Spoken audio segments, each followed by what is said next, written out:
အားလုံးပဲမင်္ဂလာပါခင်ဗျာဒီနေ့ကတော့တောတဘဝဆန်းဆန်းသမင်းကြော်ကိုချက်စားမှာဖြစ်ပါတယ်ပထမဦးဆုံးကတော့တယောက်ခဲစားမှာဖြစ်တဲ့အတွက်ကြောင့်ကြက်ဥ၃လုံးဝဲဖောက်ထည့်ပေးရပါမယ်ခင်ဗျာ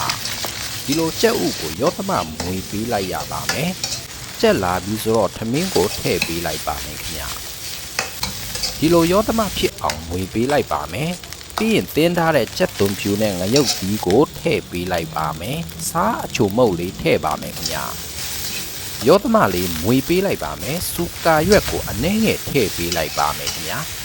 ။ရောသမလေးမွေပေးလိုက်ပြီဆိုတော့အိုးကင်းကိုအပေါ်ပြစ်အောက်ပြစ်နဲ့လုပ်ပါရခင်ဗျာ။ခရမ်းချင်သီးအနည်းငယ်ထည့်မယ်။ငရုတ်ကောင်းအနည်းငယ်ထည့်မယ်။ကြက်သွန်မိတ်အနည်းငယ်ထည့်ပါမယ်ခင်ဗျာ။ရောသမလေးဖြစ်အောင်မွေပေးလိုက်ပါမယ်။ဒီလိုပုံစံကြက်တဲ့အခြေအနေတစ်ခုကိုရောက်ရှိလာပြီဆိုတော့ကျွန်တော်တို့ပကံတဲကိုထည့်လိုက်ပါပြီခင်ဗျာဒါဆိုအရသာရှိတဲ့ထမင်းကြော်တပွဲလေးကိုရရှိလာပါပြီသူ့ရဲ့အရသာကတော့ချင်းချင်းဆက်ဆက်ငန်းငန်းနဲ့ပေါ့ခင်ဗျာအရန်စားကောင်းပါလေခင်ဗျာမိတ်ဆွေတို့စားကြပါအောင်ခင်ဗျာ